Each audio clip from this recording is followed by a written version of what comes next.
loolu yow mi nga xamante ni yow yaa leb tax déjà leb gi rek indi na la problème. naka ngay nekkee nit boo xamante ni tu es avisé nga koy d'accord. c'est-à-dire liñ ciy jubluwuñ ci effectivement protéger ki leb. non. dañ ciy jublu protéger ñi leble. te ñi leble ñan lañ FMI. FMI. donc loolu problème la léegi de ce fait FMI ci boppam moo nekk di couvrir ses arrières loolu Sénégal du ko nangu tax ku ne xam nga tey maanaam ci ay schéma ni nga xamante ne noonu la Ousmane di doxee. da cee bokk si tu es responsable de quelque chose assume-le. il faut l'assumer. surtout boo ko jéemut a assumer dana wan ñëpp ba ñu leer ci bëtu ñëpp ne lii yaa ci responsable noonu la ko defee ci biir réew mi noonu la ko defee ak ñii. parce que nag det mënuñu ko wax. ok ba pare naan cachette yow mi leble xamoo fu xaalis. mi ngi noonu mënta ne. c'est-à-dire FMI moom saa yi fu mu toll léegi nag looloo ma nekk di feeñ. Sénégal bu réussir mi réussir mais gars yi dañ naan tiens kon FMI nakate nii la mel. muy benn. deuxième chose dañ naan tiens kon nakate yow mën nga am problème ak FMI ci wàllu bor ba pare mën cee génn. muy ñaar ñett mooy ne da ngay jàpp ne yow nakate ak say ressources yi nekk sa biir réew kese mën ngaa demal sa bopp. te loolu encore une fois bu ci yeneen réew yi xamoo ne gis nga bëri na fii nii en Afrique ñoo xamante ne xam nga actuellement lu ñu def. dañoo ne tekk di observer Sénégal fan lay mujj bu Sénégal nërmeeloo. ñu ne finalement malheureusement kat FMI ëpp doole ñëpp. bu Sénégal réussir nag ñu ne ay ci nañ ci topp. waaw yeneen réew yëpp dañ ciy topp en fait. surtout ak Ousmane ni mu taxawee jël. même langage bi depuis ñu teg leen ci bopp nguur gi ba léegi. ba pare dolli la ci ne la changé wul. du samay xalaat. waaw xalaatu réew mi la. dale ko ci premier ministre ba ci ministre bi doxal yëf yi. parce que dafa am tappalekat yi ci doon dugal ni lii Ousmane moom moo taxaw temm mais ñeneen ñi d'accorduñ ci. waaw yow am na sax ñu wax ne Ousmane la waa FMI bëggut moo tax ñuy lool moo tax ñuy kii tu vois. merci d'avoir posé ce débat là Rawane. merci d'avoir posé ce débat là. gis nga malheureusement au Sénégal les gens qu'on croyait ne ñoom ñoo war a mën a leeral sénégalais yi. malheureusement ces gens-là sont tellement animés benn malhonnêteté boo nga xam ne dañuy gis dëgg di ko jël di ko wëlbati. xam nga tey le cas du Sénégal parce que moi je l'ai toujours dit. le FMI a cessé d'être un instrument ou une institution financière. oui le FMI est devenu un instrument politique. mais c'est exactement. li les puissances occidentales bëgg. oui moom la leen FMI di doxal. c'est vrai. quand on a parlé de souveraineté. ne moom la ñuy appliquer. les puissances occidentales ne pouvaient pas se lever de façon voilée pour wane seen ñàkk ànd ci loolu. il fallait maintenant nga dugal FMI. FMI son jeu c'était très simple. c'était asphyxier le Sénégal économiquement ba à un certain moment donné lu mu leen proposé dañ koy jël. dañuy dem ba réew mi dootul amati choix lu leen FMI wax dañ naan ok amul problème pourvu que nañu génn ci problème yi rek. d'ailleurs c'est pourquoi bi ñu ñëwee FMI a essayé de jouer avec ñun. ay jeu de cache-cache. mais sa volonté c'était xam nañ situation économique du Sénégal. surtout xam nañ li fi Macky Sall bàyyi bi muy dem. donc ñoom dans leur calcul dañ ne régime bi du tenir 3 mois. bu teniree 3 mois au maximum fa lay yem ñu commencé am problème pour payer les salaires. commencé am problème pour supporter yenn subventions yi bu ko defee on sera obligé ñu dindi subventions yi prix yéeg courant bi commencé di xuy xamaj wala ndox mi commencé di xuy xamaj bu ko defee mu am benn tension sociale. bu tension sociale bi amee nag les autorités seront dos au mur. loolu leen proposé ñu def ko mais xam nga quand tu es avec des gens yoo xam ne c'est des gens yoo xam ne dañu teel a comprendre li ñuy fekk ci réew mi ak li ñuy tege li ñuy teg bés bu ñu ko tegee la moo leen ciy fekk ñoom dañu jël les devants. tout à fait gis nga bi ñu ñëwee gis situation dëkk bi parce que même bu ngeen rappelé wu le président Diomaye Faye mu ngi koy wax ba ñu demee Azalite avec l'affaire de l'eau là si vous vous rappelez que il fallait enlever la subvention bi loolu la ñu bëgg pour que ndox bi yokk mu ne loolu du ci dal. c'était un piège. et il fallait que FMI ñëw pour exécuter li nga xam ne moom mooy cette sentence là. d'accord bi ñu ñëwee ñu commencé nañu il faut continuer avec le programme bi nga xam ne moom la ñu nekkoon doon ko dérouler les autorités ont dit net parce que jàppoon nañ ne situation bi compliqué woon na de telle sorte que buñ ne leen continuer leen programme bi dañuy daw njëkkante pour continuer programme parce que il fallait avoir de l'argent. C'est ça. moo tax bi leen gars yi waxee ne non on va pas continuer avec le programme parce que ñun il faut ñu def benn audit des finances publiques mais FMI affaire da ko jaaxal même tubaab bi loolu da leen jaaxal parce que tubaab bi ñoom li ñu mënul woon comprendre mooy ni situation pays réew mi demee gars yi war a soxla xaalis nga ñëw ne leen nañ leen continuer programme bi nga ne leen non duñ ko continuer. c'est vrai c'est doyen gis nga Sénégal actuellement nii les nouvelles autorités dañ mettre FMI dans une situation boo xamante ne c'est très compliqué pour FMI. dañ leen sës ci miir. je te garantis yow dëgg ngay wut pays di la ko wax pays bi wax na la dëgg. léegi soo ko wanee ginnaaw. yeneen pays ne léegi pourquoi ñuy wéy di wax FMI dëgg puisque boo ko waxee dëgg da lay kii ñëpp nëbb seen i bor. waaw boo wanee ginnaaw Sénégal boo ñëwee ànd ak Sénégal. wane ni yow aussi li fi xew. sa responsabilité da cee nekk bu ko defee nga wan aux yeux de tout le monde que FMI en réalité nekku fi ngir dimbali réew yi nga xamante ne dañoo ñàkk. dañ fi nekk pour gën leen a enfoncer. gis nga seen kaw. Ndongo Samba Sylla souvent dama koy citer parce que je le suis beaucoup. ah oui. gis nga dafay wax ne dafa am ay études yu ñu defoon yoo xam ne dañu gis ne FMI bu dee ñëw ci pays yu mel ni pays Afrique yi en général. lii seen ay problème da koy sous-estimer. li nga xamante ne mooy solution yi mu leen indi. da koy surestimer. waaw donc loolu ay études ñoo ko génnee te c'est un connaisseur un sachant moo ko wax. muy Ndongo Samba Sylla tu vois donc ce qui veut dire que loolu tappale yooyu FMI di def en vérité Sénégal quel que soit. solution bu FMI mën di jël ànd ak moom FMI dana ci bàyyi ay dunq. en plus de ça beneen affaire bu gën a graaw te mooy tax gars yi taxaw temm ngir boo nee bëgg a ñett rek ñun la restructuration yi demee noonu. waaw s'il n'y a pas de pays pauvre. lan mooy tax FMI am njariñ. du am benn njariñ. du am njariñ. déedéet. la preuve. c'est en Afrique qu'on parle de FMI. Afrique mais bien sûr falaa doo jëm. xam nga tey les autres pays yi nga xamante ni xam nga benn jour maa ngi wax fii kaaw Inde xam nga Inde en 91 dem na ba ñuy wax naan day dem cessation de paiement balance des paiements bi dem ba am ay jafe-jafe. surtout waaw Inde mais Inde bi mu liggéeyee diggante 91 ak 2000. li ko FMI lebaloon lépp da ko fay. aujourd'hui Inde dafa bokk ci ñuy prêter. ñuy dugal seen xaalis FMI ñooñu di ko lebal yeneen pays. kon Inde ñàkkoon na dem na ba léegi mi ngi leble waaye léegi bu fekkee pays Afrique yi dañoo def noonu fan la FMI di soxlaa ku di gisee ku mu lebal. du gis kenn. lii mooy enjeu bi parce que tey Amérique du Sud ba les pays yi bokk BRICS. lu ñu doyee FMI. doyewuñ ko dara. duñ fa décaissé Sénégal li mu dajale ci UEMOA li mu dajale ci UEMOA ci 2025. 1779 milliards. 423 milliards la FMI jox Côte d'Ivoire ci at bi yëpp. toute l'année 2025 423 milliards. Europe kii bi diaspora bond bi. 450 milliards la moo ko ëpp. foofu. donc en vérité FMI man encore une fois doyen je te rejoins à 1000%. bras politique la. kese man loolu laa ko jàppee boo xamante ni effectivement dañ koy utiliser pour maintenir ñenn ñi nga xamante ni dañoo nekk ci benn situation ñu mën faa wéy di nekk bu ko defee ñi nga xamante ni ñoo leen di soxlaal di mën a ñëw ci ñoom di mën a puiser parce que su Afrique mënee transformer ay boppam. ay matières premières am. fu France jëm fu naar yi jëm. fu yenn industrie yi nga xamante ne ñoo nekk ci Chine jëm. parce que Afrique am na capacité pour mën a transformer boppam.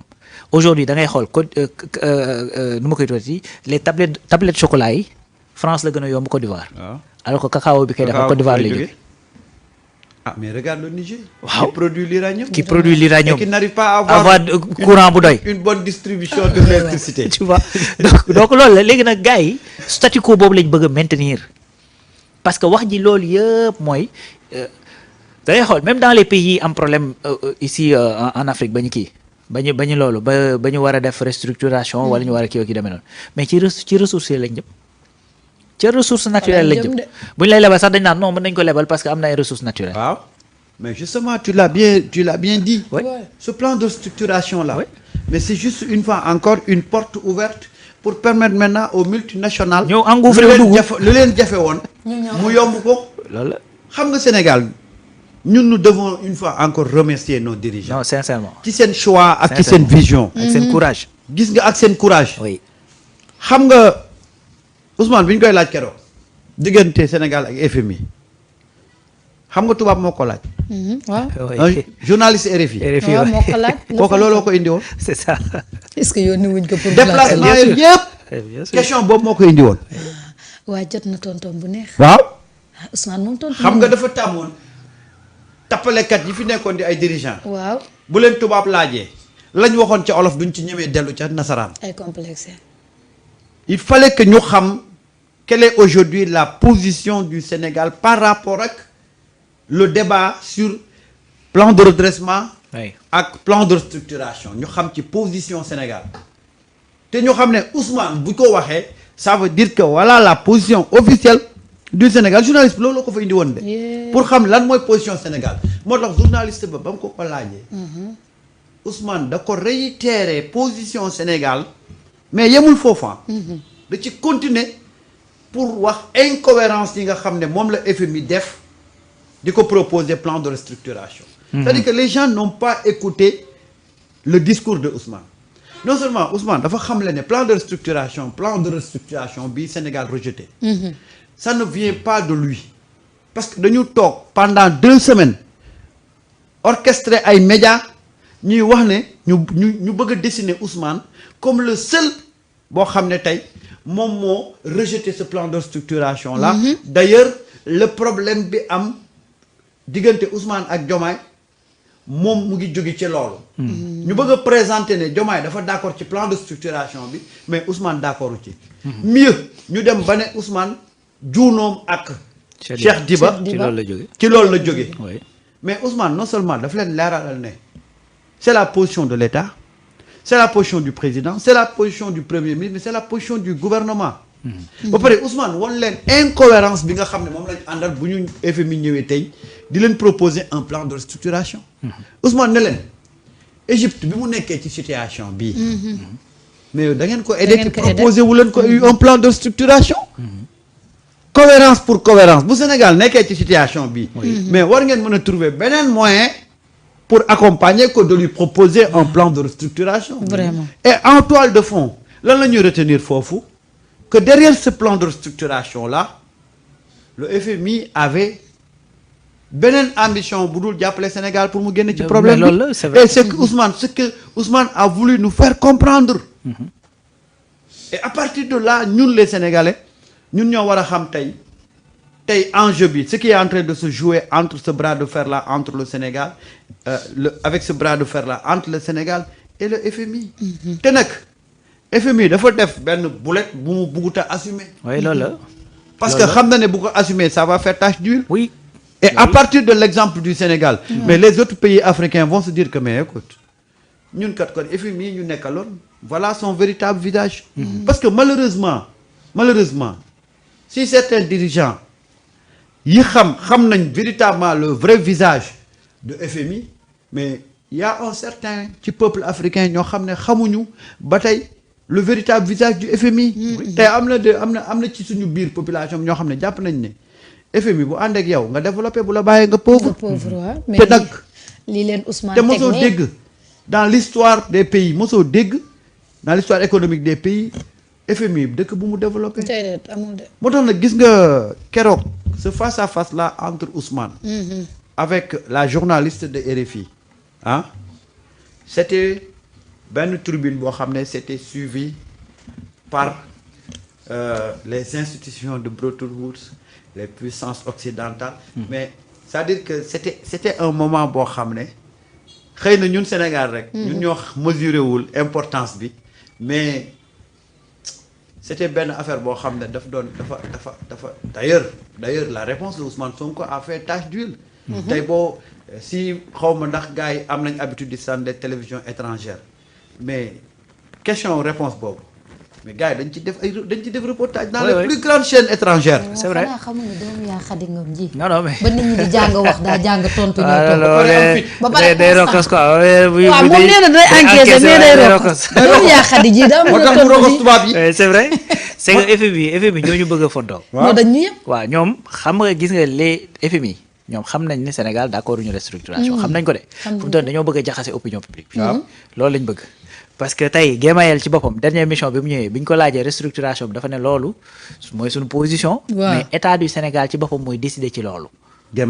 Guémayel xam nga maa fi njëkk a wax ne waaba jibal waaw yaa ne woon tubaabu kii FMI bi waaba jibal ba may wax waaba jibal la kenn comprendre woon fa may waxee ndax moom gis nga ko waaw fu mu dem ak mission am jeexul sax ñu jële ko léegi xam nga lan moo gën a garaaw waaw c'est-à-dire moom bi ñu ko fi jëlee yóbbu ko c'est-à-dire Mercedes Vera Martin bi ñu indi mu remplacé ko waaw xam nga fu ñu ko jëlee Zambie xam nga lu mu fa defee woon waaw restructuration de la dette ah lii mooy li FMI di jéem a joué waaw mais il faut que pour pousser effectivement état du Sénégal à mu kii ci loolu te état du Sénégal aujourd'hui lenn nga ko mën a pousser dos au mur moo nga jaxase ko propre opinion te loolu moo mënul nekk ci moment yi ñu toll mais ñun suñu nangu woon li ñu FMI bëggoon conditions yi ñu tegaloon est-ce que tey gouvernement bi dina dem ba mën a wàññi yenn denrées yi mën a wàññi fer beeg yeneen ak yeneen yi parce que doo ko mën parce que dafa am foo xam ni moom fa la lay téye oui ñun li ñu nangu tey bu gënee dem gën a réussir FMI bu ñu moytul fay xam nga tey courant bi di ñu wàññi ñaari yëf nga ko mën a wàññi mooy benn lii facteur de production yi par exemple yow pétrole nga ko doon jëli ci biti léegi nga am ko waay nga mën a wàññi te loolu c'est pas encore notre cas parce que ñun bëri wuñ pétrole te gaz to power bi yeggseegul comme ni mu war a yegsee kon beneen levier la ñu am muy les subventions maanaam Ousmane di wax naan subvention bi ciblé état du Sénégal mësta wax damay bàyyi subvention te FMI bu ñëwee bokk na ci lim lay njëkk a def loo mooy dindi subvention privatiser parce que day wax ne li tax état bi am problème mu bor mooy li muy am ci xaalis dafa néew par rapport ak li mu ameel te comme loolu dafa am léegi yow pour nga mën a am plus d'argent parce que fi ngay jëlee xaalis mënoo ko yokk pour nga am plus d'argent kon wàññil say dépenses pour nga wàññi say dépenses la ngay def mooy entreprise yi nga xamante ne ay entreprise yu bokk ci état la joxe ko privé bi nga xamante ne yow dootoo fay salaire dootoo fay ay charges sa yoon nekkatul ci entreprise bi la nga fa doon fayee dugg ci sa kees la nga xamante ne moom mooy nu ma koy tuddee ci subvention yi dindi ko mais subvention boo ko dindee première conséquence mooy prix yi day flambé privatisation boo ko defee def appel d'offre première conséquence mooy sa entreprise nationale sa privé national mais amuñu doole kon international bi ñooy ñëw compétir ko ak ñoom nangu ko ci seeni loxo de ce fait réew mi dellu ci loxoy Occident lii mooy li nga xamante ne moom la à chaque fois FMI di lool kon Occident ci boppam man jàpp naa ni moom la FMI nekk seen bras politique man nii laa ko jàppe gis nga doyen gis nga gars yi xam comme sànq li ngay wax doon que FMI amul pays bu mu mës a développé effectivement ça c'est vrai mais par contre am na pays yu mu aidé ba ñu defaraat seen xam nga ñan l'Europe gis nga booy dégg ñuy wax les 30 glorieuses après la seconde guerre mondiale dafa am 30 ans yoo xamante ne Europe daanaka ci la defaraat économie et tout ça li tax Europe ñu mën ko reconstruire très rapidement après la seconde guerre mondiale nga xam nga ñan la les institutions de Bretton Woods ñoo jël alal ju bëri xëpp ko biir Europe liggéey defaraat Europe ba taxawaat ni mel parce que encore une fois c'est Bretton Woods ñoom dañoo xamante tey je vais même aller plus loin dañuy dem ba nga xamante ne même Afrique dañ ko bëgg